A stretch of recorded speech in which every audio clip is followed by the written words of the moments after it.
Hello, everybody. Welcome back to College Football Coast to Coast.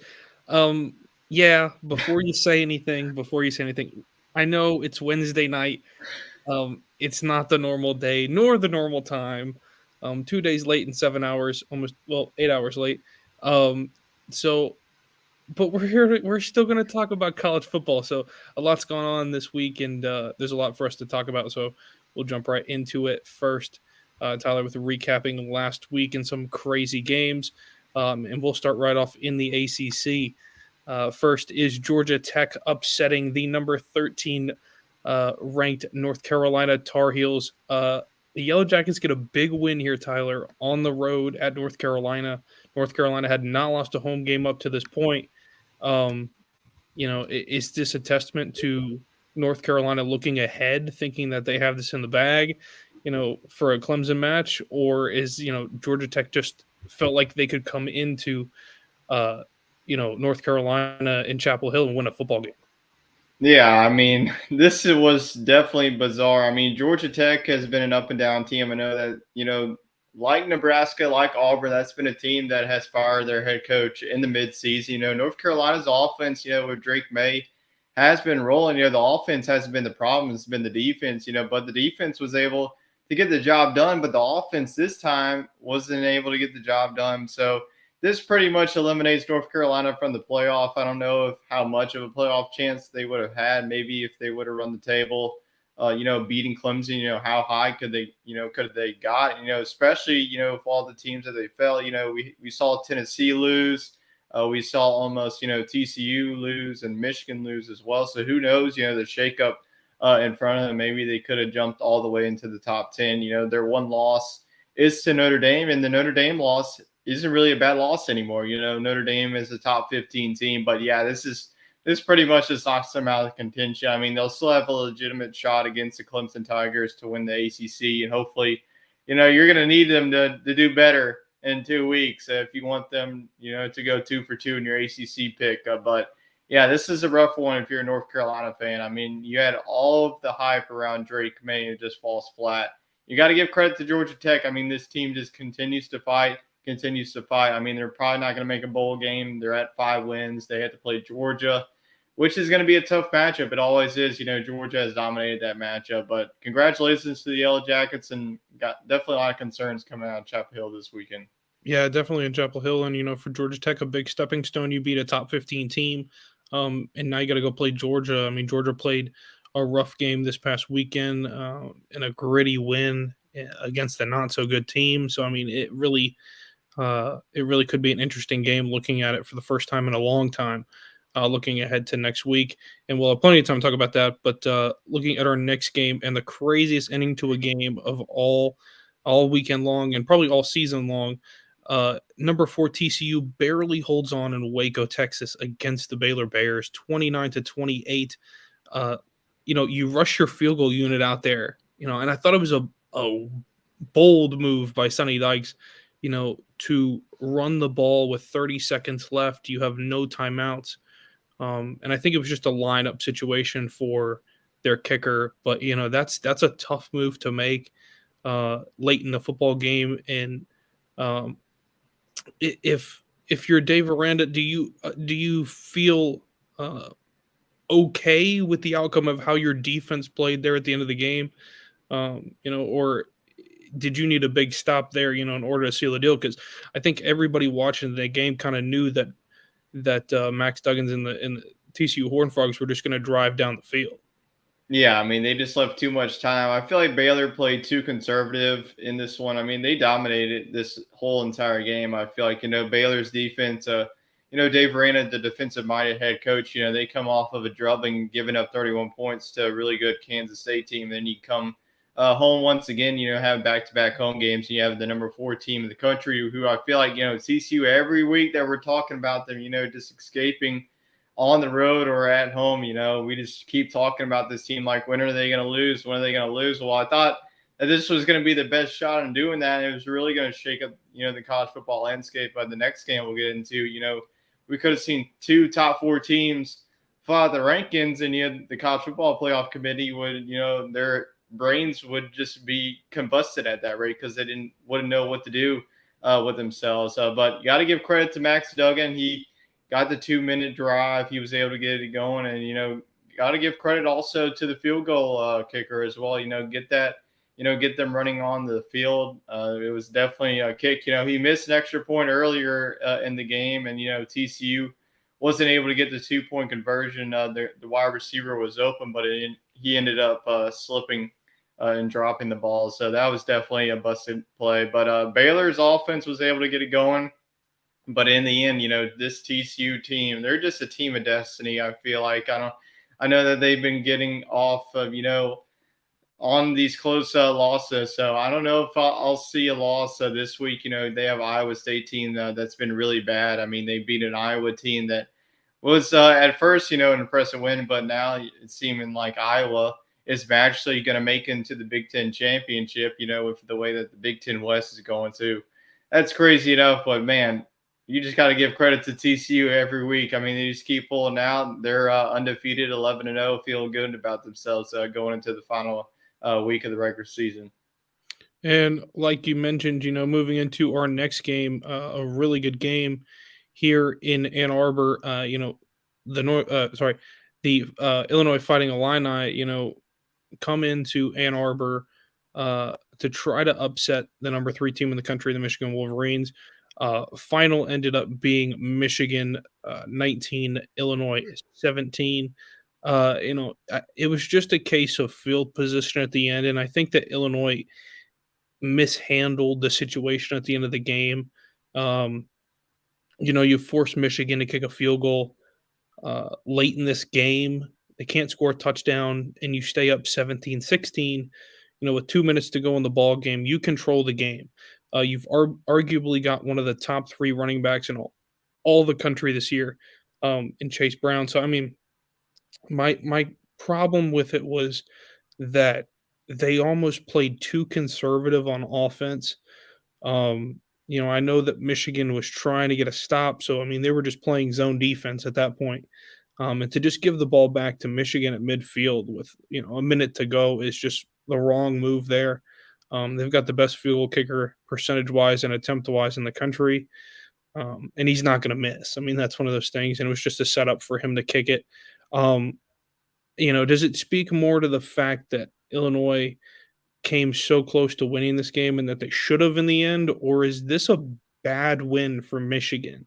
I Does feel like it's more on the Illinois side because I mean they had this game won. I mean Chase Brown got the touchdown. They went up 17-10, and then Jake Moody was able to knock some field goals to get it to 17 to 13. They ended up winning it. With 40 seconds left, Jake Moody once again kicked a 40-yard field goal, 19-17. But I feel like the same thing with Baylor. I mean these teams just played way too conservative. If you want to beat a top 5 team, you have to throw the ball at some point. You can't just run the ball and expect to get a first down, on TCU's and especially Michigan's run defense. I know that Chase Brown was able to get some open holes, but on the flip side, I mean, JJ McCarthy was off with his receivers all game. And, they were bailed out with a pass interference call that could have gone either way. We can spend as much time as we want griping about that call, but that's what the call was on the field, so you just got to go with it. But yeah, JJ McCarthy could not hit his receivers, and that's going to be a big problem going into the big game. And, we saw Blake Corum, he got injured as well. The backup Edwards didn't play. So pretty much they had to go to the third string running back, and they didn't really have much success on the ground. I mean, like you mentioned, Illinois, has been a team, that a lot of people have hyped about. And they're pretty much a vanilla offense, but they can bring the defense. I mean, you seen it, wacky scores, another wacky score that Illinois is in 19-17. So you got to feel it for Illinois. Pretty much with this loss, their Big Ten championship hopes are dashed. I feel like if they would have won this game, we could have seen them in Indy. And who knows? Maybe they get this Michigan team again. Maybe they get Ohio State. Ohio State didn't look good either against Maryland this week. So the game is looking like 2 teams that have just gotten by, especially, the way that TCU has. But it's going to be an interesting game to watch for sure. But Michigan, definitely some struggles, especially late in the season. Yeah, and I think it's just a matter of teams getting fatigued. I mean, a lot of these teams have played a lot of road trips and a lot of games back to back to back weeks, and I think it's just a lack of rest, on that part. But no, I think it's more of a sloppy win by Michigan, only scoring 19 points against Illinois. Um, I get Illinois has a really good defense, and I'm sitting there watching that game, and I said, Illinois really could be the new, DBU. I said they have some guys in the secondary, that can really ball out. So I think that I think they could be the next big up and coming guys. That you see going in the second and third round of the NFL draft. Being quality guys in the NFL. But that goes outside of our boundaries of this show. But um, for that, I think Illinois deserves a lot of credit for holding one of the best offenses in the country to 19 points at home in Ann Arbor. So I got to give a lot of credit to Brett Bielema and that team. Um, yeah, and I think I'm surprised that we didn't see Cade McNamara in this game. I'm really surprised because of how tough it was for JJ McCarthy to get a rhythm in this game. And I'm surprised we didn't see him in the second half. And it was a weird game, a sloppy game. If it wasn't for Jake Moody, they lose this game, by 6 points, I think, or by 3 points. I think it's very possible they lose this game. Um, so you bailed them out once again, but I think next week is going to be a lot, and of course we'll get to it. Moving away from the Big Ten, we'll go to the Pac-12, of course, because we're on Pac-12 time at this hour, and the number 7 USC Trojans just hang on in their little road trip in their pedal cars down the road to number 16 UCLA and the Bruins. Man, let me tell you what, a lot of points, 93 points in this game. That is Pac-12 football at its finest. Especially these two teams, no defense in this game at all. Tyler, what was the key for success? I mean, you think for USC to come out with a win in this one? I mean, on the road at UCLA, I know it's a tough environment to play. USC is no stranger to playing there, but it seems like they just got the edge late in this game. I mean, UCLA had the lead for quite a while, and it just flipped immediately. Yeah, I mean, this is what I expected. I know that Chet was watching this one as well, so you could probably attest to, how crazy of a game this was. I know that you mentioned, the defense not stepping up, but USC's defense was able to clinch the victory. DTR threw an interception the last play of the game. I mean, this was the DTR versus Caleb Williams matchup. I mean, these are two Heisman contenders that were just battling it out. Zach Charbonnet was able to get it going. Literally everyone on the field on offense, got something. They were involved in this matchup. And like you mentioned, we're in Pac-12 kickoff, and now we feel, we're in the Pac-12 slate of how they feel, kicking off at 10 o'clock at night. So, yeah, this was a crazy game. I mean, this was, the Pac-12, pretty much championship semifinal. Whoever won this game would go on to Vegas, and that's going to be USC. I mean, this was a whale of a game in the Rose Bowl. I don't even know if the Rose Bowl itself is going to top this game. We saw this type of game, last time between, two top 10 teams with Utah and Ohio State in the Rose Bowl. Now you have USC and UCLA. I mean, this is going to be really a great rivalry. DTR, this was his final game against USC. So that's the last time we're going to see him. But, man, Caleb Williams, it keeps knocking on the door of that Heisman conversation, almost putting up 500 passing yards. So I don't think he's quite out of, getting an invite to New York. If he can continue to pile up some good numbers, especially against a good defensive team in Notre Dame, and then a possible chance of Oregon, and who knows, maybe they can get to the playoff and add some more numbers. So I wouldn't count Caleb Williams out of the Heisman discussion quite yet. Yeah, and I think he's still alive a little bit there. They're getting a lot of help, like you mentioned, defensively. I think the big key for this game for UCLA is I think they have the weapons offensively against UCLA's secondary. I viewed that as a big advantage for UCLA. I said DTR can just throw the ball up to the guys. They're going to go and get it. I mean, they've got some big receivers. They can go get some grabs and some quick touchdowns. And of course, with Zach Charbonnet in the backfield, top 5 running back in the country this year. Yards per play, and he's running people over. So I think there's a lot of upside for UCLA season. I mean, a big bounce back year for them. They've struggled for a long time. And it's about time that they get back into the top 25 and are competing for a good bowl game at the end of the year. So I think that it was a good season for them all in all. You still got another game left, but like you mentioned, more than likely we're going to see USC and Utah battle it out in Vegas unless something crazy happens. Um, but after last week, I don't see that happening. So a good quality win for USC here, a 3-point win to seal it and to send them to hopefully the Pac-12 championship for the first time in a number of years. Moving away from this, we'll head back down to the South on Tyler's country, down to the SEC. Not quite down to your country because this is more of Wade's country. Yeah. For this one in South Carolina, the number 5 Tennessee Volunteers uh, played against, well, I guess played against the South Carolina Gamecocks. This wasn't much of a game from the very get go.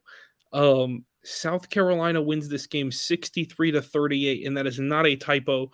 That is true. It was an absolute onslaught from South Carolina's offense. Unbelievable game for Spencer Rattler. I'll let you get into some of the numbers, but it's just controlled perfectly by Shane Beamer in that South Carolina offense. Defensively, you do give up 38 points to Tennessee. I think they knew that going in that they were going to have a big offensive night in order to beat Tennessee. And they made Tennessee's defense look silly. I mean, it was really bad for Tennessee, and you lose Hendon Hooker late in this game to a season-ending ACL tear.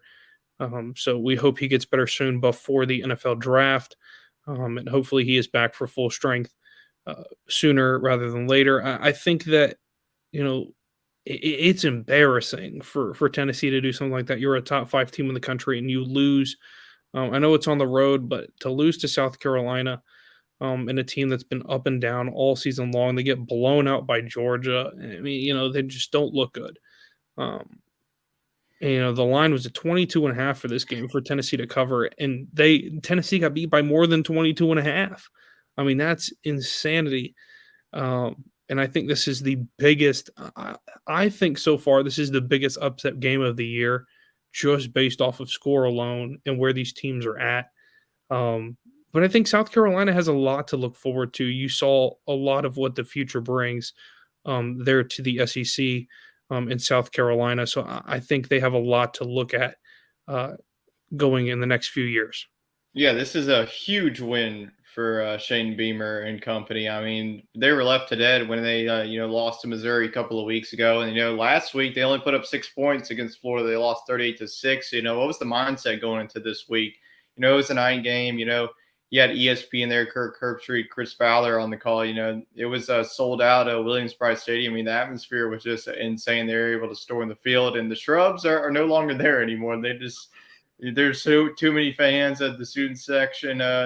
Just destroyed it. Is how that's how it goes sometimes when on the storm field. But I feel like every time that South Carolina's offense had the ball, they found the end zone. I mean, it was just a good day for Spencer Rattler. I'm sure South Carolina fans are wondering where the heck has this been all year? We could have been like an 8-win, 9-win team if you scores like 6 touchdowns. Josh Van was on the money. That was my receiver of the game as well. I mean, Antoine Wells Jr. had a game as well. I mean, everyone on the field for South Carolina contributed to this. I mean, 63 points against Tennessee's defense is just insane. I mean, like you mentioned, if you want to beat Tennessee, their high-powered offense, you got to score. And South Carolina did that and more. Like you mentioned, Vegas was favoring Tennessee a lot. I even took them in our sports girl parlay, and I'm sure all of y'all did as well, and it did not work out. I guess we should have just went the Gamecocks money line, just put our house on that. But on the flip side, I mean, Tennessee with the loss, I mean, they pretty much, if they went out, they were in the playoff, because the Michigan-Ohio State loser is probably not going to be ahead of them. I just feel like Tennessee would have had the better resume at that rate. But now, with Tennessee's loss, it really has opened up the door for, like a Clemson to get back into the playoff discussion, like a USC if they went out. And LSU will benefit from this because, the storyline, was the head-to-head. Even if LSU wins out, Tennessee blew them out 40-13. You were at that game. You experienced what happened in Baton Rouge. But, yeah, this this was the upset of the year. I definitely agree with that. So we'll see if South Carolina can go 2 for 2 because they had to travel to Death Valley and play the Clemson Tigers Palmetto Bowl. So it should be a lot of fun if you're a Gamecock fan. Yeah, a lot to look forward to for South Carolina and the Gamecocks. And we mentioned that we'll have to get up there for a game sometime in the near future because that is a nice environment, crazy environment, and of course our host, Wade up there, I think would be a good host for us up there in a fun weekend. Plenty of opportunity to do that. Yes, you know, Tennessee is disappointing after starting as well as you did and blowout games, and you just don't show up for a game against a team that's looking for a big win. So I think props to South Carolina. But moving on to our last, and of course, we're going to the group of five for this one. Navy gets a big win on the road at UCF. In they win 17-14. A low scoring game here in this one. Of course, that's Navy's bread and butter, but for UCF, that is not. 2 touchdowns does not cut it for UCF in the American. We talked about UCF last week, and we said, they're iffy. Will they show up or not? And they did not show up. They played at home. They played in the bounce house. You're playing at home in a game that you should win easy. Navy is not a very good football team. Defensively, Navy looked incredible. They looked the best I've seen all year long. Looking back at it, offensively, you get what you get. 17 points. That's going to happen because they do run the ball a lot. But I think UCF's got to be scratching their head, going, "How in the world do you only score 2 touchdowns against Navy?" I find it as a lack of at that point, with what's going on, it's coaching. At that point, you need to figure it out. That's just sad. You get a former SEC coach down there and just forgets how to play football, and I think that disappointing for UCF. Obviously they slip out of the top 25, with a loss like that. And it makes scratch your head for a lot of teams in the American, because of where they're sitting at. And there's a lot of good other teams in the American, and UCF just took themselves straight out of the drawing for that one. I can't figure out this UCF team. Last week we were praising them, beating Tulane on the road. It was a dominating fashion. The score was close, 38-31. John Ross Plumlee had a game, and now this week, it was a 10 o'clock a.m. kickoff. So, you have to get your morning coffee. And Navy, they could be 0-12 and they can still surprise you. Navy's is a 3-win team, and now they're a 4-win team. They still have to play Army, and Army isn't a great football team as well. They're 5-6 heading into the final weekend of college football. But Navy's always scrappy. They gave Notre Dame a game. They played every American conference matchup that they had very close. So yeah, this pretty much just adds to the chaos the American is. Tulane and Cincinnati play this week. The winner of that will clinch a spot. And now UCF has to go down to Tampa. And the UCF, even with the losses, still, can be into the conference championship because UCF not only has a head-to-head against Tulane, but also against Cincinnati as well. So, UCF is a team, who knows what – I wouldn't even bet on them because who knows which team's going to show up. Is it going to be the team that put up 70 points against Temple, or is it going to be the team that only put up 14 here?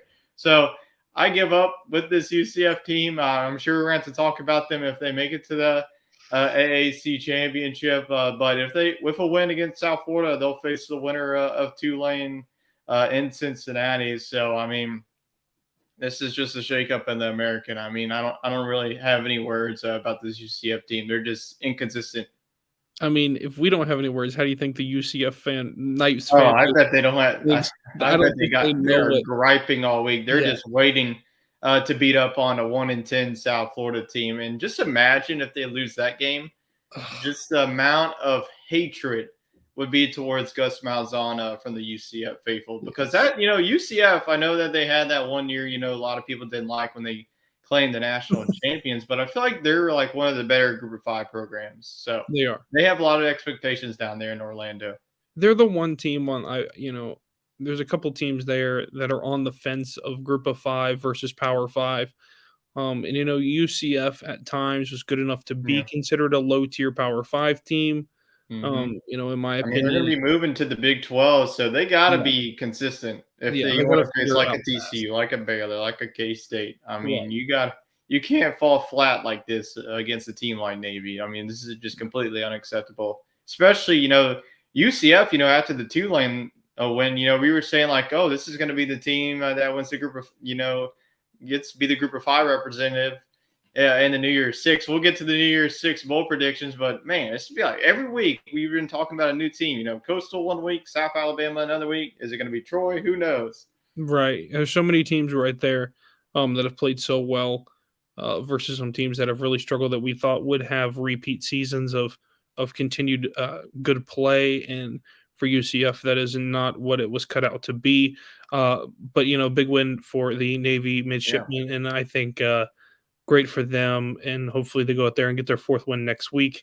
Um, you know, moving away from this, of course, that we get into our upcoming games of the week. And of course, our sponsor for that is Buffalo Bayou Brewing Company. If you guys want to go check our guys out over there in Houston, in the metro area, if you guys want to check them out at Buffalo Bayou Brewing Company, uh, let me tell you what, they got some great beer. I had a beer tonight. I did not have one from Buffalo Bayou because I'm in Pennsylvania for the week. It's So hard to get those shipped up yeah. there. So yeah, I got some family up here. We're spending the week up here with some family for Thanksgiving. I know Tyler's at home. We were spending tomorrow with some turkey and Friday with some turkey. So you're gonna be all full of turkey, all turkey Yeah. out. I'm going to become the turkey. That'll return into a turkey. So yeah, but if you guys want to go check out all of their beer and goodies and food over there in the area, go over and let Chet know over at Sports Yep. Scramble, and he'll hook you guys up. And of course, you can check out all of their fun goodies at www.buffbrew.com. That is www.buffbrew.com. Uh, Games of the week, Tyler. First for the ACC, we got some big ones here. Of course, NC State and North Carolina going at it. Of course, the battle for North Carolina in this one. Normally this is a ranked matchup. More often than not, uh, NC State has played terrible this year. They're kind of a UCF all over the place. You don't know what you're going to get, and we kind of got that from the get go. Um, with their atrocious loss against East Carolina. So, you know, I really don't know what to think here in this one. I think North Carolina handles business pretty easily in this one. Being at home, I know they don't want to lose this game to an in-state rival just down the road a little ways, but I think they can handle business here after an upsetting loss. Last week. I think they'll get back on track with this one and stay right there. And of course, they didn't fall too far. Falling to 17. Not too far of a movement there, and they're still alive for a New Year's Six, just maybe. But they need to win this game pretty convincingly. So I'm going to take North Carolina in this one. Closer game than I think it would be on paper, but I'm going to go 28-17 Tar Heels. Yeah, I was very surprised. North Carolina only fell 4 spots and losing to Georgia Tech team that'll probably not even make a bowl game. But both of these teams are looking for a bounce back win. NC State lost 25-10 on the road. North Carolina, like we mentioned earlier in the show, lost 21-17 to Georgia Tech. So, I mean, NC State's offense, the story of the year for them, Devin Leary being out. I mean, this offense just looks completely lost. I mean, they can't get it done. But if they're going to get something done, it's going to be against this North Carolina defense that has been struggling. They had their best game yet, but their offense didn't show up. So NC State's defense is going to be a tough matchup against Drake May. We'll see if they can do it. But in the end, I don't see this Tar Heel offense really only scoring 17 points this time around. I think they get back on track. I don't see North Carolina falling to 3 losses quite yet. So I'm going to have the Tar Heels win this one. I think it's going to be close, but in the end, North Carolina just has too much talent on the offense. So I will go 28-17, give it to the Tar Heels. So we got same score there for that one. I think that's pretty concise with how those teams have played this year, I think we can bank on something like that to happen, hopefully. And of course, here's the weird one in the ACC. South This Carolina, is the the game of the Gamecocks, week. a big game. This is game of the week, I think. Even though you have unranked South Carolina coming in, it is a in-state rival battle here. I mean, this is the battle for the Palmetto Bowl. So I think that it it's going to be interesting for South Carolina to score some points in this one. I think they're able to score more. I think it's easier for them to score points against Clemson than it is for them to score points against Tennessee. If you believe it or not, not saying that they're going to put up 63 points in this game. I'd be very shocked if they put up 63 points in this game because I'd say where the heck has South Carolina been Yeah, all night? really. They Uh, could have been 12-0 if they sure, scored 3 points absolutely, every game. absolutely. If they were to do that, but Clemson's a tough place to play. The not so great Death Valley, because it sits in a hole. And like we say most weeks, but Dabo Swinney will soon enough eat the ground running down that hill. And maybe it's this weekend. Oh man, I wish there was a bet that you could just go in and say, hey, I'm gonna throw $5 down that Dabo eats it running down the hill to open the game because I would die. Because you can bet on weird things, with the NBA finals and stuff. Like I mean, the Super Bowl has like what color Gatorade is going to be. What sure. what's the coin flip going to be? How many like what's the hat like? How long is the national anthem singer going to sing for? It's just like something crazy like that. So I feel like if they add that to the college football, I mean, people love to bet anyway, so why not? Why not have Dabo be a part of the fun adventures of people's money on weekend games? But of course, I think this is going to be a weird pick for me. I'm going to go with South Carolina. I think that they can win this game on the road at Clemson. It's just a matter of time before something's going to happen. Huge win, build win. They know what they can do. It's all about a internal belief in that football team, and I think that they have found it, and they found the spark now. Is it late? Sure, but better late than never type thing for the South Carolina Gamecocks. So I think they get this win here. I'm going to go 38-35. I think they can score at will against Clemson because a lot of teams have been able to do that so far this year. And South Carolina is going to have just enough defense to stop Clemson from scoring that final field goal. Yeah, I mean, everyone on our panel is picking South Carolina. I wouldn't even thought about picking South Carolina 2 weeks ago when they got absolutely demolished in Gainesville, 38-6. But Clemson has been a afterthought. Not only at the playoff committee, but I feel like we haven't talked about them in a couple of weeks as well. And especially after that Notre Dame loss. That's their one loss of the season. I feel like so many people have lost to Notre Dame. That's another team that we can also talk about as well. We'll get to them when we get to the Pac-12 when they take on the Trojans. But man, this was a tough one for me. But I'm gonna go. I know that everyone is gonna pick South Carolina. I feel like a lot of people are gonna bet on them.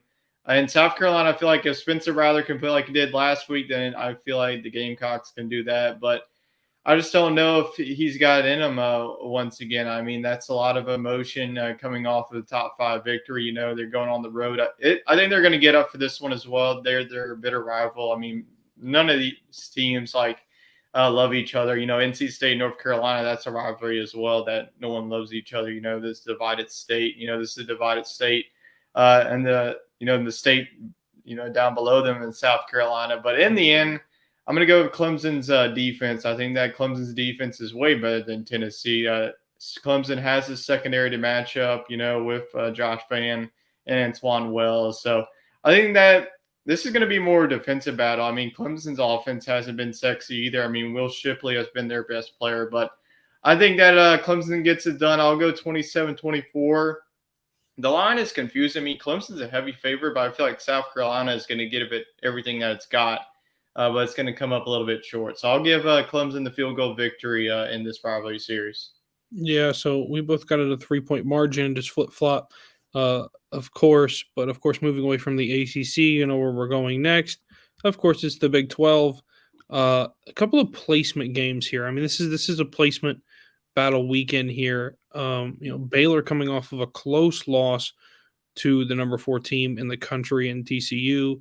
They're headed to Austin to play against the Texas Longhorns. Sorry, guys, it's been a very long Yeah, day. It's been a it's long a week. late night. We usually go live at 3 o'clock in the afternoon, so we're Normally, not I'm used to pretty this. normally I'm pretty sharp, but at this hour, I am worn out. But of course, this is a big battle in the state of Texas. Waco and Austin going at it in this one. So I expect it to be a very good game. Baylor played well at home, only holding TCU to 29 points, which is low for them this year, considering how many points they've been able to put up 45, 55, 60 at will. So I think this will be an interesting game on defensive battle here. I don't see a ton of points being scored in this one. I think you're probably going to view it the same way here. But I think it's a close one. I'm going to go 21-17, and I'm going to give it to the Longhorns at home. I think Quinn Ewers and that offense can finally find something here at the end of the season, and hopefully hold off the Baylor Bears in this one and get a good home win to finish it out. Yeah, Texas has to win this one to keep their Big 12 championship hopes alive. We'll get to the next game that also has some implications of who can face TCU in the Big 12 championship. But what's going to be the mindset of Baylor? I mean, they pretty much played like the best game of the year against TCU. They had that game won and they lost it on the last second. So I know that was heartbreaking for them. You know, these are, teenagers and people, guys in the early 20s that have to get over a loss like this. So, like, are they going to be able to flush it on the road against Texas in a hostile environment? Like you mentioned, I feel like this is going to be a defensive battle. Texas defense has been playing good as of late. They were able, to slay the Dragon of Kansas. Their offense was able to put it on the Jayhawks defense that has been struggling. But I'm going to give it to the home team here. I think that Bijan Robinson is going to carry the load here. Quinn Ewers is going to get 2 touchdowns in this one as well. So I'm going to go Texas in a defensive battle. I'll go 24-20. I'll go to the Horns. Yeah, so we both got a defensive battle in this one. Be a great game there in Austin, Texas, for the Big 12. And of course, for our other Big 12 game, it is the Battle of Kansas. Of course, the Kansas Jayhawks will be traveling from Lawrence to Manhattan to play against the number 12 in the country, K State Wildcats. I think this game is bigger than the Baylor Texas game, of course, for K State. They need a win here to keep the Big 12 championship hopes alive. Well, Um, they clinch if they yeah, win. yeah. I mean, this is it for them. So I think that they can win this game.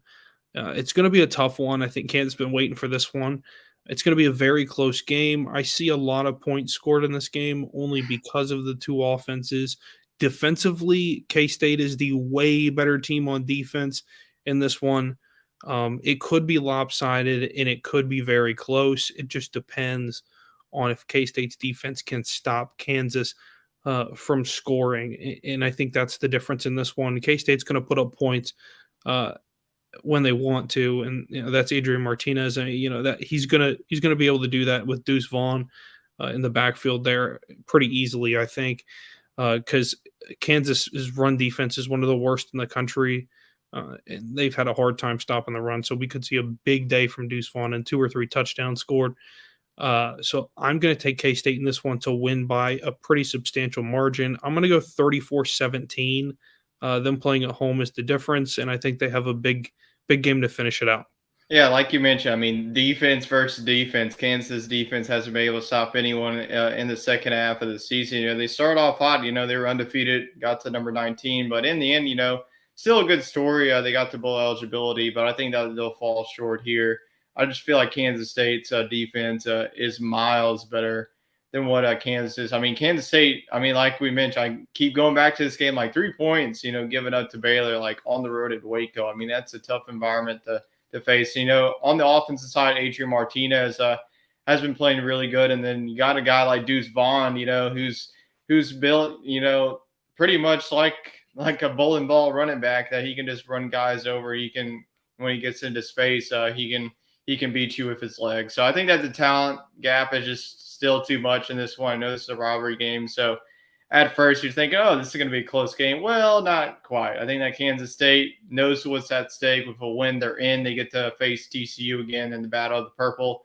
Love to see that matchup once again. The first matchup was as good as we got. So I think that Kansas State, they're going to flex their muscle here. I'll go 41-20, and they get the win. And moving away from the Big 12 to the Big 10 now, we've got some big ones here. First one being probably the biggest of the weekend, number 3, Michigan. The Wolverines will be headed to Columbus to face off against the number 2 ranked Ohio State Buckeyes. Big game here in two teams that do not like each other. They say it's a big rivalry game. I don't view it as a rivalry game just because the two teams are good doesn't mean anything. And Ohio Um, State has dominated this yeah, series. they've dominated the series, so you can't really call it a rivalry if they've dominated the series. It's got to be somewhat close. So I think that this one is going to be lopsided big time. I think the difference is Ohio State being at home. They look like a better football team. Michigan just looks out of sync. I know Ohio State is banged up. They've been arresting some guys, so I think they'll be ready to go in this one. They've got a pretty deep bench. Defensively, they're better by miles, and I think they'll be able to take care of business in this one. I just feel like uh, Michigan needs to figure it out, and I think it's too late for it. I know Blake Corum's going to be able to go in this one, but Ohio State's going to do everything they can to stop the run because they know J.J. McCarthy and his receivers have that off timing, like you mentioned earlier in the show. So, I mean, Michigan's going to be forced to throw the football in this one, and it could get interesting really fast. I've got Ohio State winning this one. I'm going to go 45-21. It's going to be a big win for them to close out the year. And of course, they could be the number one team in the country before we finish out the season. With the big win here, they could vault over Georgia. Of course, with Georgia's very narrow wins over the last couple of weeks.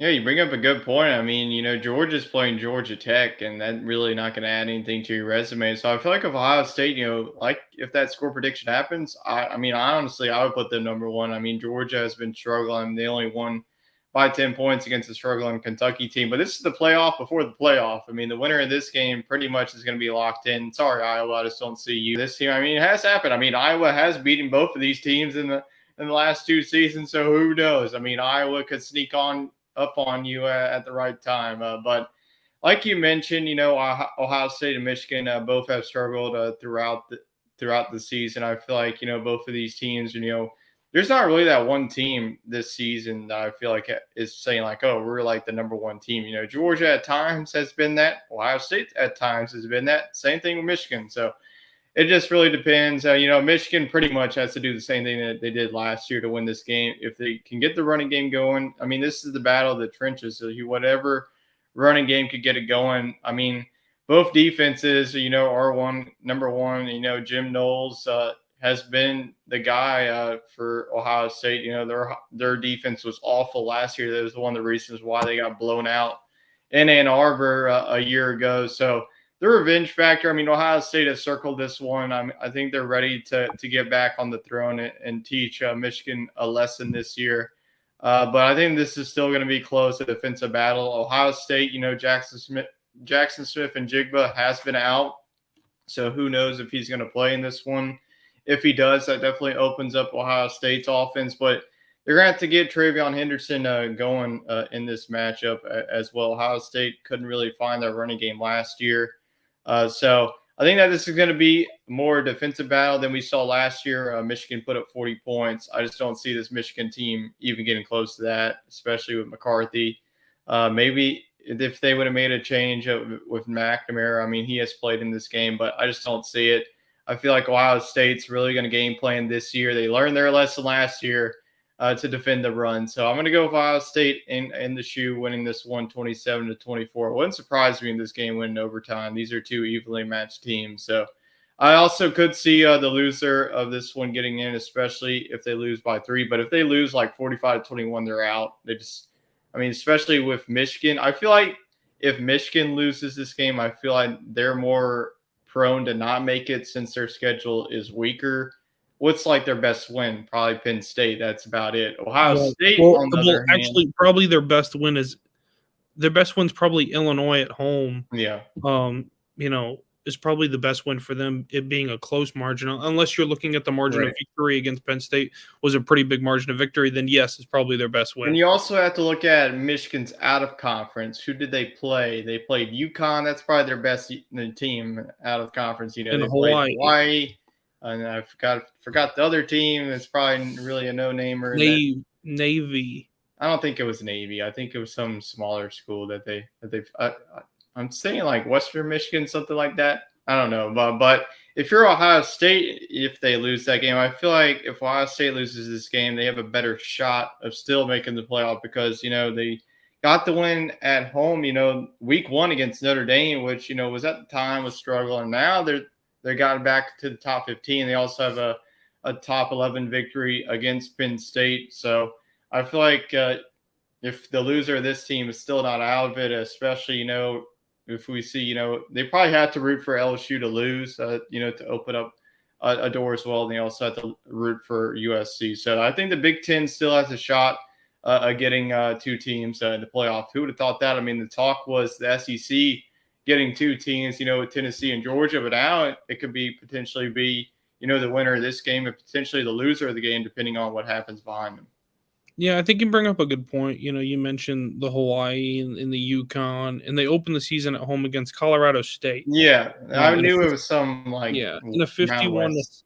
yeah, 51-7 blowout. Your second game of the season against Hawaii, also at home, 56-10. Your third game is also at home, 59-0 over Yukon, and your Yeesh. fourth game is at home, and you play Maryland at home and win by only a touchdown.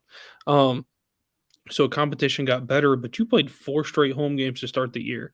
So, it's interesting to see, um, how weak that schedule is. Because I mean, at the time, if you break it down, so far they've only played 2 ranked teams all year, when it was actually game time. Of course, looking at it now, the only 2 ranked teams on their schedule are, Penn State and Ohio State, as Illinois fell out of the top 25, with a loss. So I think that uh, it is definitely a much weaker schedule considering Ohio State opened the season with Notre Dame at home, and Notre Dame has come back to be a better team than what we thought they would be at this stage of the game. And of course, if football games are still left on the table, there's an opportunity to win and get yourself back in, and that's what Notre Dame has done.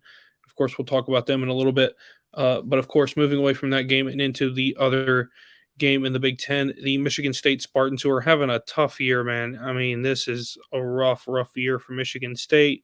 It's probably an okay year for the Big Ten East as a whole because if Michigan State was good this year too, we would have a real problem in the Big Ten. So I think that maybe Michigan State having a down year was a saving grace for Michigan and Ohio State and Penn State. Right now, of course, Penn State sitting at number 11. They'll be at home this weekend to face the Spartans. This is always a big game here. It doesn't matter if it is in East Lansing or if it's in State College, or I think that uh, it's interesting to see how these teams will match up defensively. Michigan State's still an okay team defensively. Offensively, they just don't have any offense. I mean, they're basically Iowa Part Two, in the Big Ten East. So it'll be tough for them to score points here. I think Penn State will be able to score some points at will here. I just feel like they have miles better offense. You came back this past week, got a big win on the road at Rutgers. I mean, you go down 10-0 to start the game, and you score 55 unanswered to finish the game 55-10 on the road at Rutgers. So your offense got started just too late. Offense didn't start until the second quarter, and you're already losing. So I think that they need a faster start in this one, but I think they'll be able to handle business pretty easily. This is unlike what we normally see, but it is, of course, senior day there at Penn State, and it is Sean Clifford's last game at Penn State, so there will be a big turnout, and I will be saying farewell to Sean Clifford because I am so frustrated and tired, and I'm ready for a new year at Penn State. Even though they're sitting at 11, and they're going to get a pretty good bowl game with a win here, they'll quite possibly be in the top 10 with somebody falling out, because it seems like somebody falls out each week. So they would secure a good New Year's Six bowl game, possibly with a big win here. I've got them winning. I'm gonna say 31-14. I just don't think Michigan State's going to be able to score the ball very much. Penn State's defense is good at forcing turnovers, and that they have in the last couple of weeks. Been one of the best defensive teams in the country, and I think it'll continue in this one with a big win here. Yeah, not the year that Michigan State was hoping for, but I really saw it. I mean, Kenneth Walker leaving. I mean, that was like really the focal point of that offense. You know, they just looked lost. You know, their defense at times has been good. You know, they shut down a Michigan team. You know, they scored 28 points in the end, but Michigan State only scored 7 themselves. So I just don't know how much success they're going to face against Penn State. I mean, they've been rolling ever since they lost to Michigan and Ohio State. They've just been taking care of business as they should. That's why they're number 11. They still have something to play for if they win this game. I think they're pretty much a lock to get into the New Year's Six. I mean, I think there's going to be teams in front of them that'll slip up behind them. I think that they build a good enough resume. But I feel like if you're a Penn State fan, the future for next year is bright. I mean, with Drew Aller going to be your starting quarterback, you have Nick Singleton, who's been a dog. I think that their defense is going to be, one of the better defenses. Ohio State's going to lose a lot. Michigan, I feel like, you still have J.J. McCarthy. That's going to be your guy. Then we'll see if Blake Corum sticks around as well. So, I mean, Penn State could be the preseason pick to win the Big Ten East next year. We'll just have to see. But for this game, like you mentioned, this is Sean Clifford's last game. I'm sure in Happy Valley, I'm sure that a lot of people at Penn State will be like, oh, thank gosh, this is finally over. There's going to be a lot of mixed emotions. Yeah, we don't have to deal with this guy anymore. We can, now turn to the future of Drew Aller. But I think that Penn State is going to win this one pretty convincingly. They showed me enough, against Rutgers and then against, these low-level teams. So I think that Penn State's going to pile it on. I'll go 35-17, similar score to you. I just don't see Michigan State scoring a ton. I do see them scoring a garbage touchdown. But in the end, I think that Penn State's going to win this one pretty convincingly. Yeah, I think Michigan State can go up 7-0 in this game. But after that, I think Penn State will settle in and take care of business. It's supposed to be cold. The weather is going to be on and off. It's probably going to be raining. I'm only 2 hours away, about an hour and a half away from State College, but I don't think I'm going to be there this weekend. Number one, it's too cold. I don't blame you. Number two, I don't feel like sitting there and watching this game. I think I'll watch it from the warmth of my chair as I head home back to Mississippi. I just feel like it's going to be a tough one to go and watch. I went a couple years. 2 years ago, Lauren and I went 2 years ago for Maryland and Penn State for the senior game. It was Trace and Saquon's last game. It was tough to see them leave, but it was a good game. It was so cold. It was like 17 degrees and raining. It was freezing rain. It wasn't snowing. And there was snow all piled up in the metal bleachers. And of course, you're sitting on this bleacher and it's just like an ice cube. So I don't wish that upon anybody nor myself this weekend. So I will probably not be at that game. Yeah, it's a good idea. I mean, even though I was offered tickets. So I don't think I want to do that. And of course, I do have to get home because life starts over on Monday and it's no longer turkey season. So, yeah. It's Santa season. It'll be Santa season, yes. And I've already heard all the Christmas music, and I just can't do it this early. It just feels weird. After Thanksgiving, I get it. But before, I can't do it. I don't know if you, but my family tradition is Friday we put up our Christmas decorations. Is that okay with you? I'm okay with that. After Thanksgiving, if it's the day after I'm okay. But I've seen people like December 1st already put out there. It's like, no, not December 1st, November 1st, excuse me. I was like, what the heck? It's like whenever Halloween gets over, like, did you forget about the holiday in between? I know. I feel like a lot of people don't just forget about Thanksgiving. I feel like that is like the best holiday outside of Christmas. It's not that people forget about it. It's just people don't think about it as much as they would Christmas. I just feel like people think about I think people would just like rather gifts than stuff their face with food and gain 15 pounds and I think a lot of people view it as like Labor Day, just like it's like another Labor Day, know, just another day for them to lay around and eat turkey and stuff their face. And then watch football too.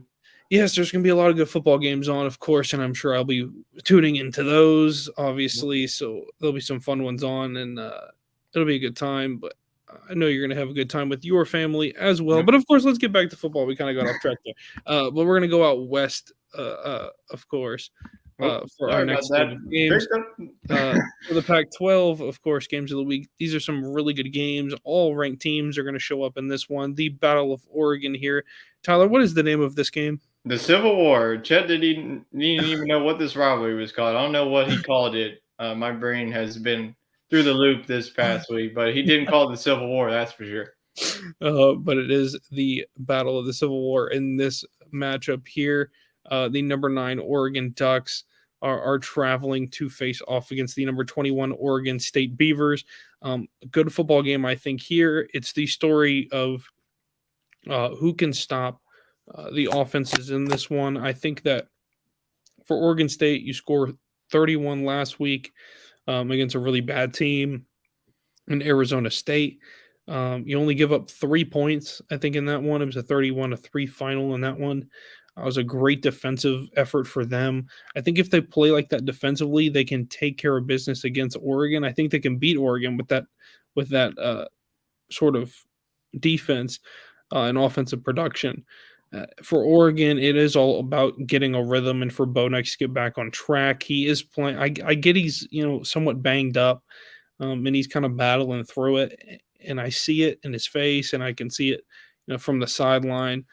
But for Oregon, it feels like they were right there. And of course, you lose a game to Washington, and of course that really hurts you big time, and you fall a little ways. You're sitting at 9. You're out of the college football uh, rankings at this point, and of course you're just trying to hang on for a New Year's 6. I mean, with a loss here, I think they can kiss their New Year's 6 hopes goodbye. You're a 3-loss team, and they'll probably fall back below Notre Dame. They'll probably fall back into either the high teens or the low 20s.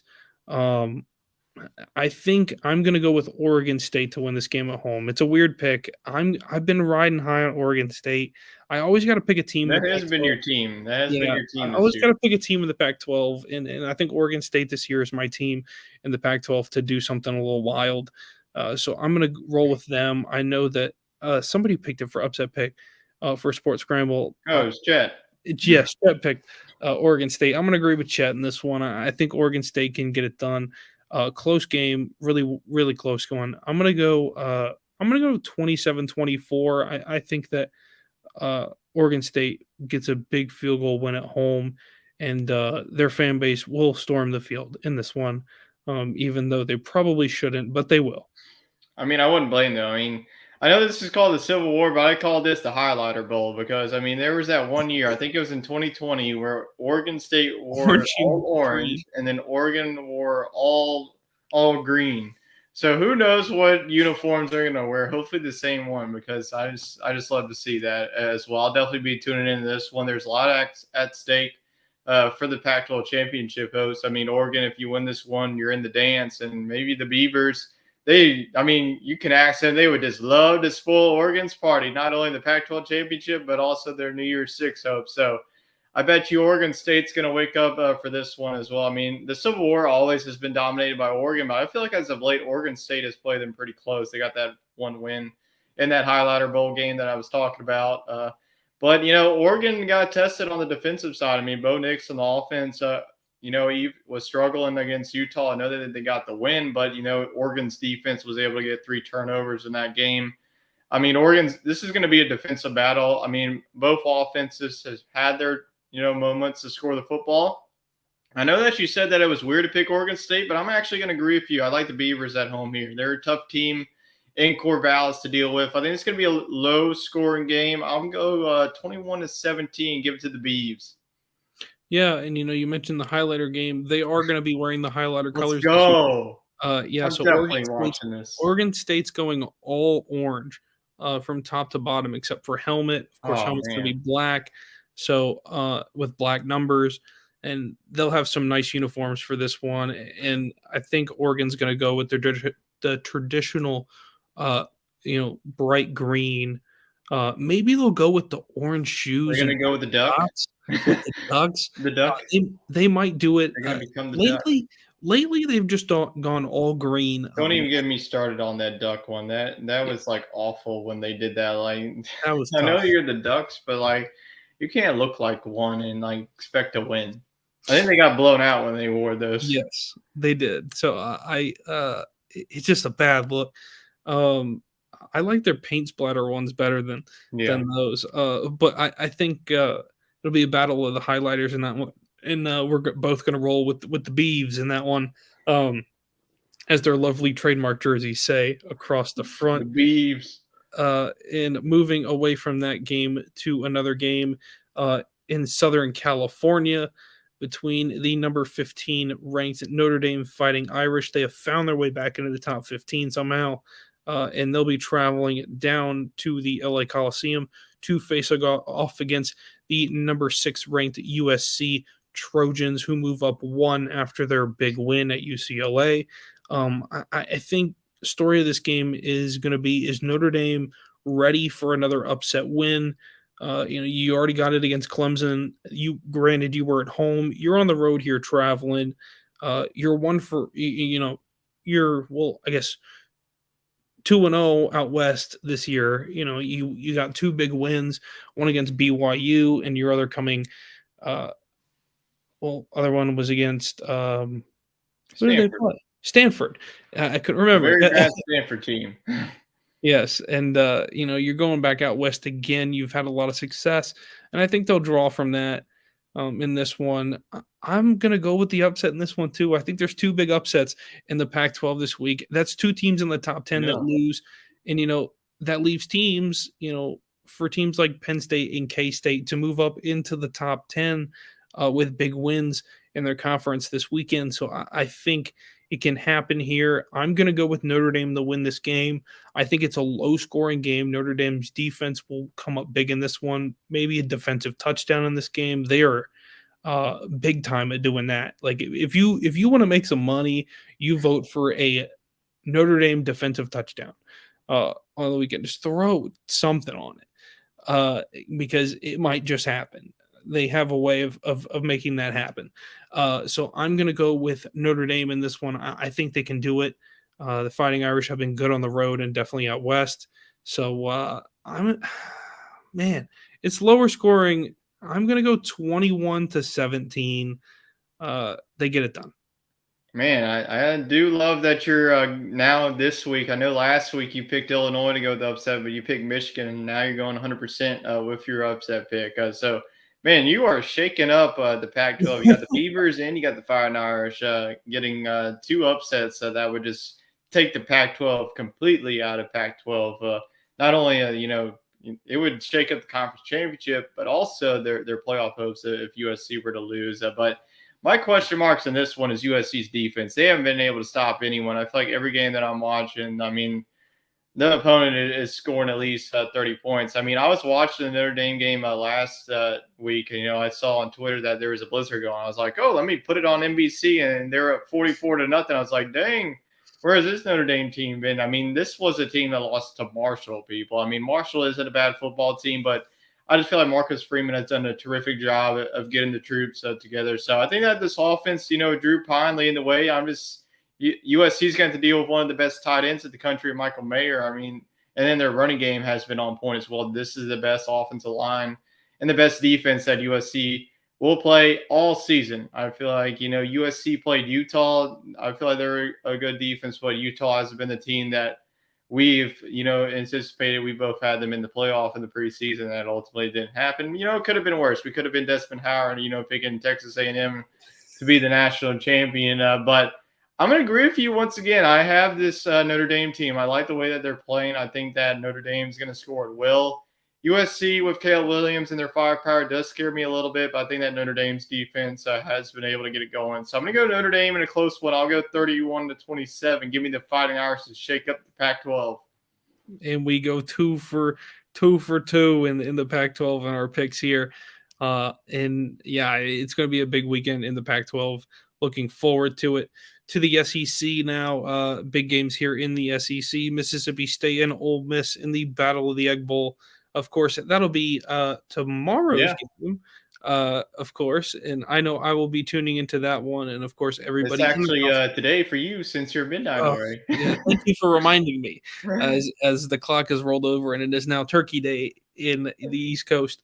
Happy Thanksgiving. Yes. So I think I'm going to get a lot of odd looks in the house when I turn this game on. tomorrow, and they're going to be, what in the world are you watching? Yeah, like But where's the Patriots game? yeah, I know. Well, not a lot of Patriot faithful here Ah, in this part of the country. It's Steeler Nation yeah, that is true. in this part of It's a the. good thing the Steelers aren't playing on Thanksgiving. That way you can watch the Egg Bowl. That'd be an interesting game. Steelers, Eagles on Thanksgiving. It would That'd be. be a battle. But you know, this game will be interesting. I think that the story is that Ole Miss has had a couple of terrible losses. I mean, and their losses have been awful. I mean, not close losses, just bad losses.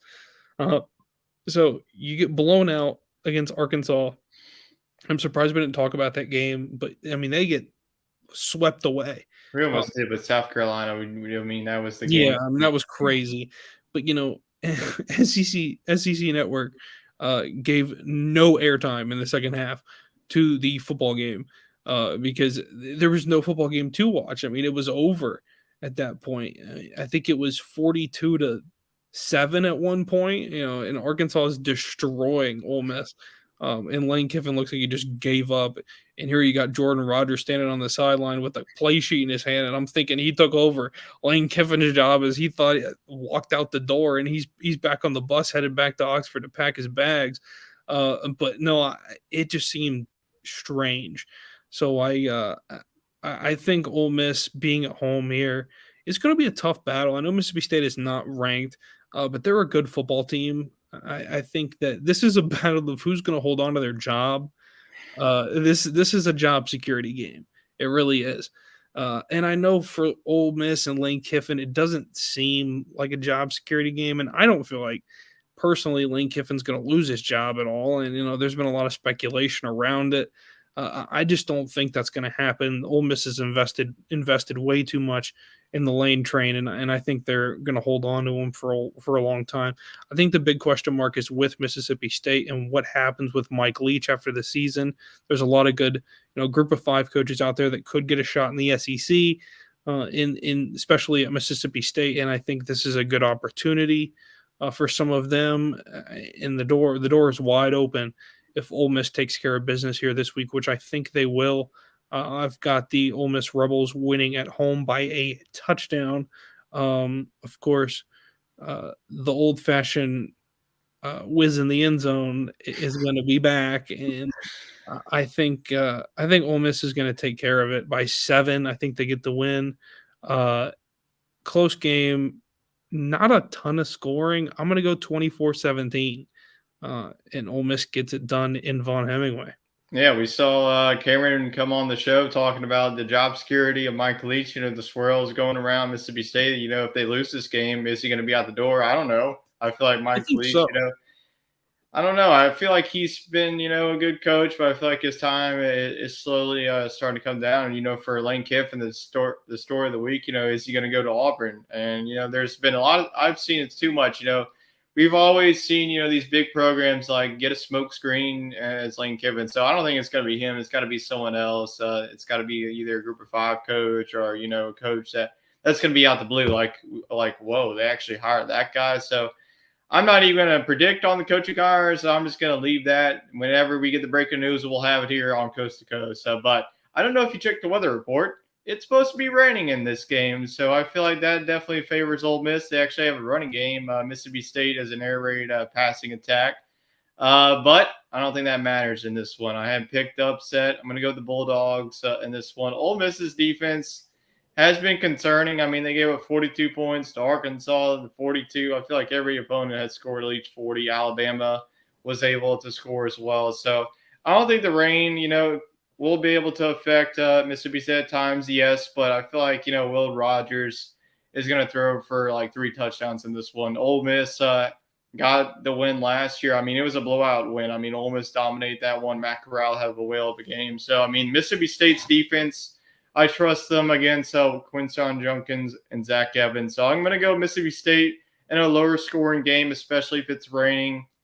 The weather forecast holds up. But I'm going to go with the Bulldogs. I think they reclaim the Golden Egg trophy. I think that they get the job done. I'll go a wacky score here. I'll go 23-22. They get a 1-point victory. Very close win there. Of It's always course, a wacky score in the rain, so I yes. got to go. Yes, of course, there's no half points in football, so you gotta give them the 1 point, and of course, Tyler's giving it to the Mississippi State Bulldogs. Folks, you might be wondering at this point, in the next 10 seconds on why we did not choose the Iron Bowl as the second game for the SEC game of the week. Doesn't really mean anything. Number 1, yes, it doesn't really mean anything. Normally, it does. It means a Uh, lot. Normally, it means a ton. But folks, we're gonna pick a game that normally gets 0 coverage. It's gonna get Have coverage we even because talked about Vanderbilt? I don't even think so. well, now you let the cat out of the bag. All right, so folks, it's number 10, Tennessee. They're headed uh, across halfway across the state. They're Oh, headed to Nashville to take on the Vanderbilt Commodores. Dude, I can't believe we're talking about this game. It seems strange. It feels weird. Folks, Vanderbilt got their first SEC win against Kentucky here, last week? it was 2 weeks ago, and then 2 they weeks got ago. their second one against Florida. Yes, and they get their second one against Florida. Dude, they're on a roll. They're 2 for 2 so far. You might think I'm crazy. You might think I'm losing my Right mind. I'm gonna pick Vandy. I'm gonna now. go with the Commodores in Nashville. 2 wins in the SEC. They get 3 wins in the SEC, man. I wish the season would have started 2 weeks ago. And I'm sitting here going, "Come on, Vandy, let's go." Um, but no, I think it's a great stepping stone for this program, and I think that they really want this win, and I think they deserve it, and I think they're going to fight pretty hard for it to finish the season out on a very strong note, and to really get themselves back into contention for the first time. Not really back in, but for the first time into contention in some capacity in the SEC. So I think that it can come this weekend, and hopefully they get this big win against Tennessee. Tennessee has looked terrible, so I think that they can do it. Defensively, they can. Vanderbilt does have a very good defense. Offensively is going to be the problem for them, but I think being at home, it gives them an advantage. Not a ton of points in this one. Reasonable, but not a ton. I'm gonna go 34-33. I'm gonna give Vandy the 1 point victory On a at field home. goal. It's enough. It's enough. They'll get the W. So I'll take the Commodores. Yeah, Vanderbilt has a lot to play in this one. You win, and you're going bowling for the first time I think since the James Franklin days. I think they Uh-huh. haven't been. I think that's the last time that they've been. Crazy enough that's been. But yeah, what a story would be. We already have Kansas, UConn. What if we get Vanderbilt at the bowl season? Like, I mean, what a college football season has been. And then on Tennessee's side, you tragically without Hendon Hooker, he tore his ACL. I feel like we wouldn't even be talking about this game if we have a healthy Hendon Hooker. Now you have Joe Milton, the former Michigan product. So he transferred in from Tennessee. He got the start for his season. It was with Garantano as well. Now they'll get the start as well. So he does have some game experience, but Tennessee's defense has been the issue for them for especially the second half of the season. They're coming off a game giving up 63 points against the South Carolina offense that we were saying, oh, this team sucks. They're not even worth it. And then the next week we're talking about them praising like, whoa, they actually have a shot of beating Clemson. So I think that Vanderbilt will be able to score. Ray Davis is going to be their leading rusher. I think he's going to get the job done. Mike Wright has been the guy. I mean, he's the dual threat capability, and we already seen what Tennessee, they struggled against those. But Vanderbilt, you've been a good story. I think that they're going to keep it close, but in the end, I'm going to go with the Vols. I think that talent-wise, they still have the receivers of Hyatt, Tillman, Brew McCoy. They still have pretty much – I mean, Vanderbilt's defense, isn't great either. So, I mean, Tennessee, even without Millen, I think they're going to rely heavily on Jabari Small to get it done on the ground. So I'll go 34-24. I think Vanderbilt keeps it close. This is going to be a four-quarter battle. I think that Vandy is going to give it all. This is pretty much their Super Bowl. I mean, if they win, they're getting in. So, but in the end, got to go with Tennessee. All right, and that is all for the Thanks, man. I SEC want there. Vandy in the bowl eligibility, but I just can't do it. I mean, Cameron trying to talk me into it. I just can't do it. too much at this stage of the season, and of course getting to our group of 5 game, our one group of 5. It's a big one. Yep. The number 19 Tulane Green Wave are headed to Cincinnati to face off against the Cincinnati Bearcats at number 24. You know what? I'm not going to spend very long right here. Tulane is on repeat, and they are just running through people at the moment. They are not going to stop anytime soon. They hung up 59 on SMU, which was absolutely That unbelievable. was a team that Cincinnati struggled against. Yes, and I watched that game, so I think that Tulane looks incredible. Even they're playing on the road, I don't care. I think they win this game convincingly. Um, I don't think they're gonna have any problem scoring 45 points. I'm gonna go 45-28. I think they win in a big landslide, and they stake their claim as the best American team in the country. All right, pretty quick pick there. I mean, Tulane does have some good wins, but they also have some bad losses like UCF. I have to bring it down here for the Tulane hype train. They lost to UCF at home. I mean, they got dominated in that game. I know it was close, but I watched that game, and UCF just control that game, and then they lose to Southern Miss. And no one's talking about poor old Cincinnati. I mean, they have still 2 losses. I'm gonna go Cincinnati. This is their conference. I think they reclaim their title. Their defense is going to be an issue for Michael Pratt and this Green Wave offense. I think the Wave gets to the low tide here on the road. I'm going to go Cincinnati in this one. It's going to be a close game, a defensive battle. But in the end, I'm going to go the Bearcats at home, 27-21. Cincinnati reclaims their throne in the American Conference. How about that? You've devastated me. Oh my You gosh, thought I someone was on the say Tulane hype train until oh, this week. on the I've been Tulane on train. Cincinnati all year. Oh my god, he's been hiding in the shadows with Luke Fickle the entire Actually, I lie. I mean, I have been on the Tulane hype train, but I feel like for years I've been on the Cincinnati hype train. I mean, I've been the highest advocate of getting into the playoff. They finally did. Now, granted, they got blown out, but still, I wanted a group of 5 team to get in just for them to have a shot, and Cincinnati was able to do it. So, Yeah, they got their shot like and you they mentioned, this is a lot of high stakes in this one. The winner faces off against UCF. I mean, and the winner of this one also hosts that game as well. So that is a big factor as well. Tulane could get their revenge. Cincinnati could also get their revenge as well against the Knights. So give me the absolutely. Bearcats. Yeah, and upset city weekend all over the place. And of course, at this point, we're done talking about our games of the week. And of course, we have to talk a little bit about our risers and fallers, and that is brought to you by Fanatics. If you guys want to go over there and get all of your team's gear, of course, it's close. Monday is Cyber Monday, of course, Yep. and Black Friday as well. day after tomorrow is Black Friday. So if you guys do want to go out there and get all of your gear at Fanatics, you guys can use the link in our description, or that you can see on the screen if you are watching the live at this hour, which probably not many of you are. So I'm guessing that most of you guys will be tuning in the description to see that code there. And of course, you guys can go over there. I know they're running a 70% off deal right now. I'm sure that'll No, it continue. actually changed on me just now. They just started up to 65% off. Use code Decor, DECOR. Use Decor. So we won't have we won't be live on Black Friday, but I'm sure we'll post something on Twitter if they have a special deal on Black Friday. I'm sure that they will. But if you want to save up to 65% off, definitely use our link and use code Decor at checkout. And games of the week, Tyler, who is your riser and faller for the week? We'll run through pretty quick here. Yeah.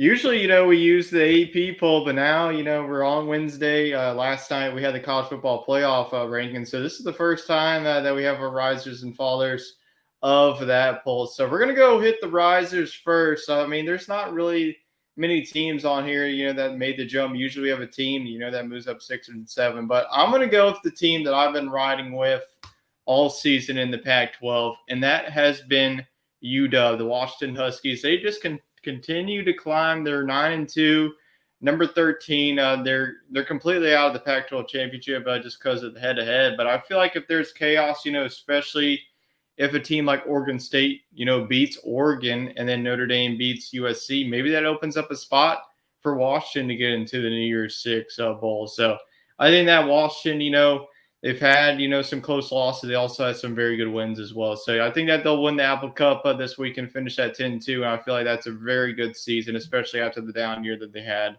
in 2021. Absolutely. For me, I think I'm going to have a team that's kind of gone under the radar for my riser, and that's Florida State. I think Florida State moving up to 19 is a big move for Yeah. them. You know, 2 That's a weeks ago, team that people have forgotten about too.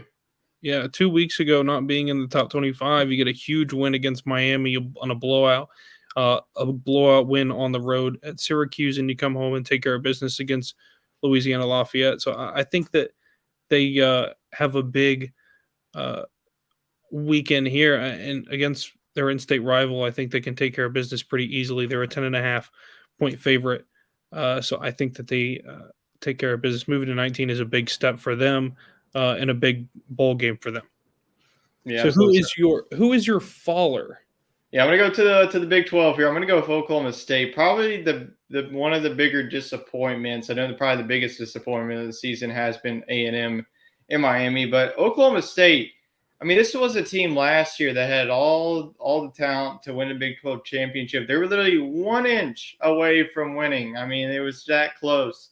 Baylor ended up winning that game. Sorry to bring that up for the Pokes fans in there, but it's just been a disappointing year for Oklahoma State. I mean, they were preseason. I mean, they were preseason top 15. They got it as close to number 6. I mean, I thought that was going to be the team to get it done in the Big 12, to win the Big 12 this season. I mean, that was my preseason pick to claim that conference. But going from 22 to now unranked, just it's not the season that I was expecting from these Cowboys. Absolutely, and for me, my faller is Ole Miss. You can't lose a game Yeah. 42-27 against Arkansas, who was unranked at the time. You fall from 14 all the way down to 20. In my opinion, I don't think they should be in the top 25 after a loss like that.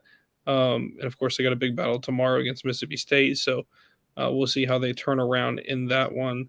It just seems like they're going to have a tough time battling in that one. Of course, the weather's not supposed to be very good, so we'll see what happens there. And then, of course, moving on with our closing segment, it is our news story and our question. Of course, it is sponsored by Yeti. If you guys want to go over there and get all of your coolers, drinkware, and luggage over there, all orders over $50 do qualify for free shipping. So you guys can use that code in our description. Um, for our news story, Tyler, it is that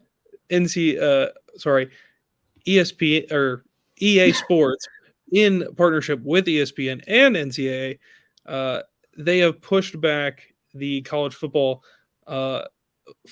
game that we haven't seen for 9 years. They're going to push it back another year. It's going to be 10 years, a decade, till we get another one. They pushed it back to 2024. Kind of upset about it. We'll see what happens, though not a lot has been mentioned about details, but of course they pushed it back for another year. Like whenever you got in trouble as a kid, like when your parents said, like, I'm not mad, I'm just disappointed. That's what I feel like right here. I mean, come on. We were literally months away. Like I was so hyped, like 2023 summer. Like, okay, that's like 6 months away. And I get, I was reading Twitter, like Matt Brown, who has some sources from EA Sports. I saw his tweet and saying, like, sources are telling me that EA Sports is not going to launch the game in 2023, but the summer of 2024 is like, you have got to be kidding me. Like, the week was just going grand. And then as soon as I saw this news, I was just like, wow, this is just a dumpster fire in itself. But I don't know. It's just everything about EA Sports. This is why I hate them. It's why I don't really play Madden anymore, because it's been the same damn game for like 10 straight years. And yeah, I guess we're just going to have to play NCAA 14. I feel like if they're going to make us wait another year, make NCAA 14 backwards compatible. That way I don't have to play it on my 360 that has like 720p.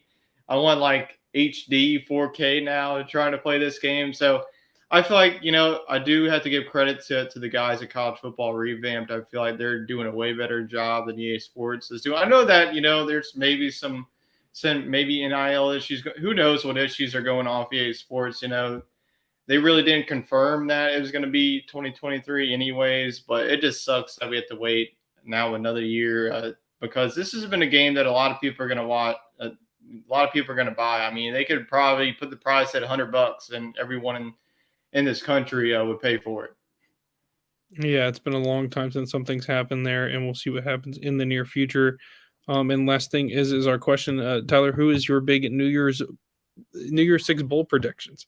Yeah, so what we're gonna do is here we're gonna run through all six bowl predictions. If you're with us last year, we did this pretty much for every show. So we're gonna bring it back for our last two remaining shows till we get to the bowl game as well. So we'll do this question for this week for the end of the regular season, also a conference championship week. So we're gonna start with the Peach Bowl, the college football playoff semifinal, and then we'll go to the Fiesta Bowl, and then we'll get the other bowl games. So in the Peach Bowl, this is where I'm going to have the number one seed Georgia. They're ultimately going to pick the Peach Bowl because it's in Atlanta, Georgia, and that's pretty much the biggest home crowd that they're going to get. They're not going to pick Fiesta. They're never going to pick their fans to travel all the way in the desert. So I think Georgia ultimately is going to win the SEC championship and beat LSU. And then they're going to face number 4, the Michigan Wolverines. Yes, I do have Michigan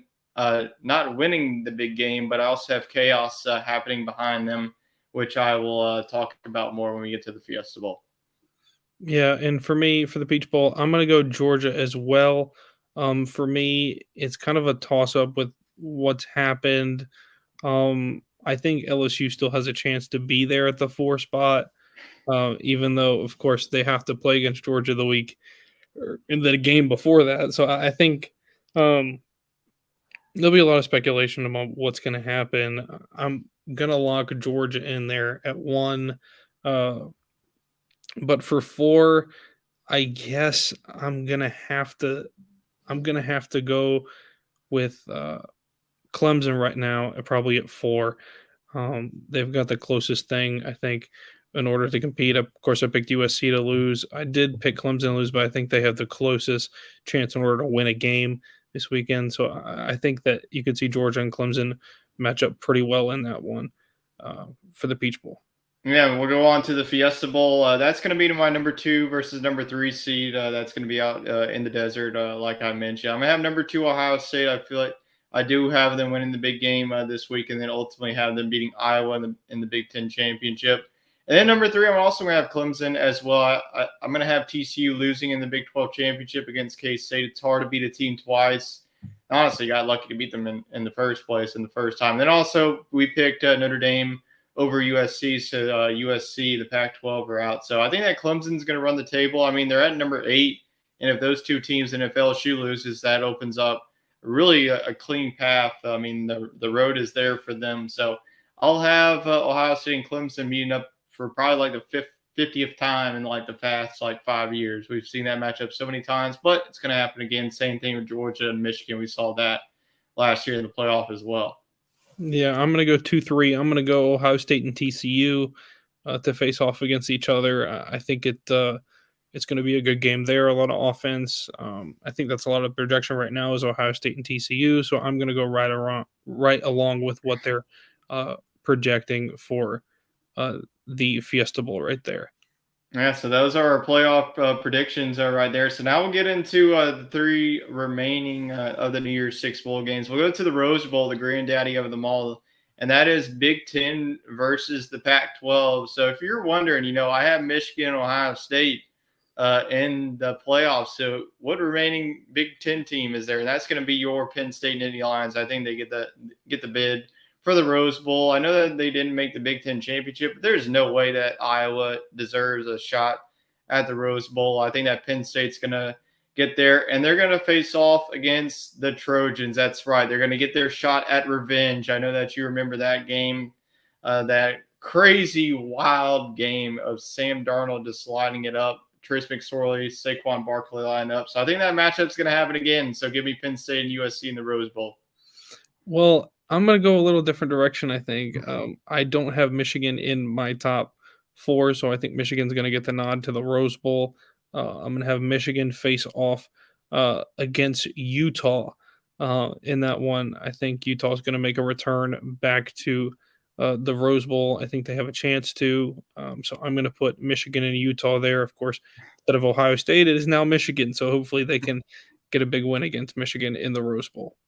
Yeah, I was actually forgot to add a bowl, so you can add the Orange Bowl. We'll get to that at the end. So now we're going to go on to the Sugar Bowl, which features the SEC versus the Big 12. I'm going to have this is where I have LSU getting in to this one. I do ultimately have them losing to Georgia, but I feel like that they did enough in the regular season to get the bid in New Orleans. They're going to face off against TCU. I feel like they will lose to Kansas State, but I feel like TCU in the end will be ranked ahead of them. So give me LSU versus TCU. What could be an offensive slugfest between those two teams? Yeah, I'm gonna agree with you. I think that LSU is a good pick there for the Sugar Bowl. I just feel like there's better teams out there in order to take the other spot there. I feel like it can be pretty much anybody right there. It is an at large uh, part right there. So I think there's a number of good teams there. For me, um, I think it's probably K State for me. I think that they're the team that's the closest, and if they Actually, I had to change mine since usually it's the Big 12 championship. So I was like thinking about that. So I got to actually go with K State here. That makes more yeah, sense. And so LSU and that K would be some State. storylines as well. We saw that same matchup in last year's bowl matchup. Yeah, so I think we could see it again this year. It just feels like that Big 12 runner up and the runner up in the SEC championship will face off in the Sugar Bowl. All right, so now we'll go on to the Cotton Bowl here. This is where we get some at larges as well. There'll be some teams that can pop up here as well, and this is where it gets tough for me, like trying to figure out, what team is going to be this at large. So in the Cotton Bowl, this is where I'm going to have my Group of Five representative. I'm going to have Cincinnati going up against. I'm not even going to put Alabama here once again. I think that TCU is going to be here. I think that even with the one loss, they'll be a highly representative team. So I'm going to have TCU take on Cincinnati in the Cotton Bowl. All right. Well, TCU and Cincinnati in the Cotton Bowl that's a big one. I've got TCU in the top four, so I can't put them there. I think I'm gonna go with an interesting game here. I'm gonna go Tulane Penn State in the Whoa. Cotton Bowl. I think it could be a really good game there. Penn State, of course, making their return to the Cotton Bowl once again against another really good team. Before it was Memphis, and now likely to be Tulane. Yeah, they would just draw all the American schools. So now we go on into the final game, and that will be the Orange Bowl. This is where it gets really hard for me. I do have one team. I think they're locked. That's going to be Alabama. I think that's the Orange Bowl. So now it's pretty much like who else gets it. I mean, there's a lot of teams that's already got it for me. But this is where that I think that this could be a little interesting. I think it's going to come down to two teams. I think Notre Dame. I think that they're still high enough ranked, even with the three losses, if they can win out, beat USC. So this is where I'm going to have Notre Dame. I'm going to give Alabama versus Notre Dame. We've seen this one plenty of times. I also could see Washington if they win out. As well, but I feel like if Notre Dame beats USC, they can leap them. So I'm going to go Notre Dame, Alabama in the Orange Bowl. Yeah, I think the difference for me is that third loss for Notre Dame at 8-3 right now versus the Washington at 9-2. I think 9-2, of course, is the better record for Washington. They're moving up a little quicker than Notre Dame. Even if Notre Dame does win, there still is that looming loss there. So I'm going to go with Washington in the place of Notre Dame. So I've got Alabama and Washington going at it in the Orange Bowl. We've seen that one in the playoff as well. So it seems like Alabama. I could also see a potential if Clemson doesn't make the playoff. We could see an Alabama and Clemson in that Orange Bowl. Yeah, you really could. Yeah, you could see another matchup there, and I think it really could set up to be a lot of rematches happen just because of the teams that are there in the And top 10 are our revisiting teams. predictions always change, and it's probably going to change next week as well once we do it again.